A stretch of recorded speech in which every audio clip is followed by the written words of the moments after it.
안녕하세요, 사국강입니다. 쿠팡 하시는 분들 아마 요즘 기분이 많이 안 좋으실 것 같아요. 로켓크로스 내년부터 비용이 올라간다는 내용 들으셨죠? 아주 기분이 안 좋아지는 뉴스입니다. 보관 비용이 원래 60일간 무료였는데 30일로 줄이고 반품비 발생하고 반품 재입고비, 반출비 등등 다양한 방면으로 비용이 발생한다는 공지가 떴습니다. 좀 디테일한 부분은 유튜브에 검색해 보시면 정리해 놓으신 분들 굉장히 많아요. 해보신 분들은 아시겠지만 어느 정도 예상된 부분이긴 하죠. 다른 건 모르겠는데 이 반품비 받는 건 진짜 큰 것 같습니다. 쿠팡 이용하는 고객 입장에서 로켓 제품을 사용하는 가장 큰 이유가 주문하면 다음날 바로 배송이 된다는 것과 구매자 기책으로 반품을 해도 반품비가 안 나온다는 거잖아요. 그런데 반품할 때마다 비용이 부과된다?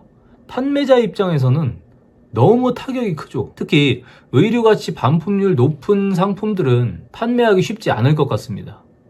그런데 지금까지의 쿠팡이 해온 걸 봤을 때 모든 변동사항이 바로 적용되지는 않을 것 같아요. 처음에 100을 얘기하고 30에서 50 정도로 시작하면서 판매자들이 이 정도면 그래도 처음 얘기한 것보다 낫네 라는 생각이 들게 만든 후에 조금씩 비용을 높이지 않을까 하는 생각이 듭니다. 공지한 대로 다 해버리면 로켓크로스 판매자들이 많이 빠져나갈 것 같은데 쿠팡도 이걸 예측 못하진 않겠죠. 그럼에도 불구하고 밀어붙인다면 수요가 많으니 할 사람은 하고 말 사람은 말아라. 어차피 쿠팡에서 팔면 이렇게 많이 팔리는데 니네가 안 팔고 버티겠어? 이런 생각일 것 같습니다. 그러면 우리가 선택할 수 있는 길은 두 가지가 되겠죠. 로켓크로스를 계속 하는 방법과 하지 않는 방법. 일단 로켓크로스를 계속 하는 방법은 지금처럼 계속 판매를 하는 거죠. 장점은 이제 경쟁자가 많이 줄어들 거라는 겁니다. 지금 쿠팡뿐만 아니라 네이버, 11번가 등등 여러 마켓에서 빠른 배송 시스템을 갖춰 나가고 있는데 몇몇 마켓에서는 아마 이번 기회에 쿠팡 판매자들을 흡수하려고 여러 가지 혜택들을 뿌릴 겁니다. 가뜩이나 셀러들이 구매자 중심의 쿠팡 정책에 불만이 많은데 쿠팡의 양점을 본인들의 강점으로 어필하겠죠. 그러다 보니 쿠팡에 질린 판매자들이 어느 정도 이동할 가능성도 있다고 봅니다. 아무튼 이번 일로 로켓크로스 경쟁자들이 줄어들 거라는 건 기정사실화된 내용이라고 보시면 될 것 같아요. 지금 제 주변 셀러들도 이제 로켓크로스 못 해먹겠다고 안 한다고 결정한 셀러들이 꽤 많거든요. 쿠팡 이용자는 계속 늘고 있는데 이렇게 경쟁자가 줄어들면 한 사람이 가져갈 수 있는 파이는 커지겠죠. 하지만 문제는 마진이 줄어들 거라는 겁니다. 당연히 비용이 늘어나니 마진이 줄어들 수밖에 없죠. 그래서 계속 하실 분들이라면 진짜 꼼꼼하게 비용 따져가면서 판매하셔야 돼요. 초보자들이 자주 놓치시는 게 부가세거든요. 쿠팡에서 판매할 때 수수료나 광고비, 반품비 이렇게 쿠팡에 지불하는 비용 다 부가세 10%가 추가로 붙습니다. 그래서 빠져나간 경쟁자들 사이에서 마진은 조금 줄여가면서 박리담의 느낌으로 가는 것도 하나의 방법이라고 생각합니다. 일단 해보고 수익이 안 나면 빠져나갈 수도 있겠죠. 그래서 당분간은 사입보다는 위탁 쪽을 하시는 게 좋아 보입니다. 그리고 두 번째는 로켓크로스를 하지 않는 방법이 있습니다. 윙으로 판매하는 거죠. 지금 구매자가 가장 많이 몰리는 곳이 쿠팡이다 보니 쿠팡을 버릴 수는 없어요. 윙으로 판매하는 것도 괜찮습니다. 저도 윙으로만 판매하는 것들이 굉장히 많아요. 전 오히려 로켓보다 윙 비중이 높습니다. 쿠팡이 워낙 트래픽이 몰리다 보니까 윙으로만 팔아도 판매가 굉장히 잘 돼요. 물론 판매자 로켓이 더 잘 팔리긴 하죠.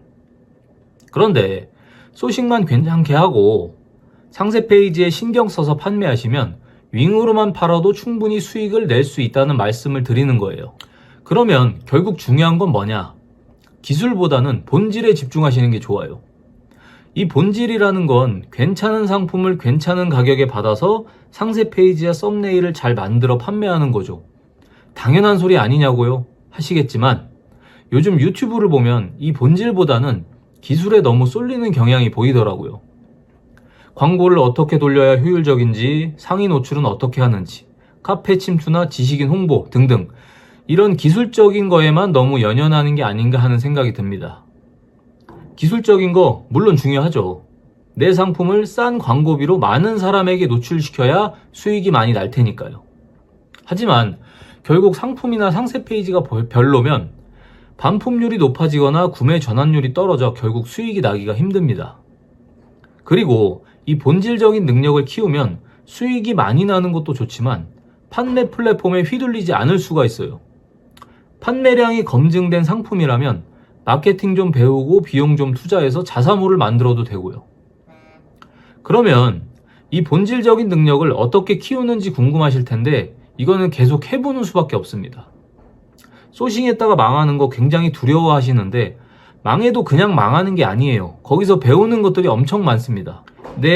이게 돈이 걸려 있다 보니까 망하면 사람이 분석을 하게 돼요. 내가 뭘 잘못했는지, 상세 페이지가 별로였는지, 상품이 별로였는지, 내 강점은 뭐고 약점은 무엇인지 생각을 계속하게 됩니다. 그러면 거기서 배우는 것들이 엄청나게 많아요. 저도 망한 거 엄청 많습니다.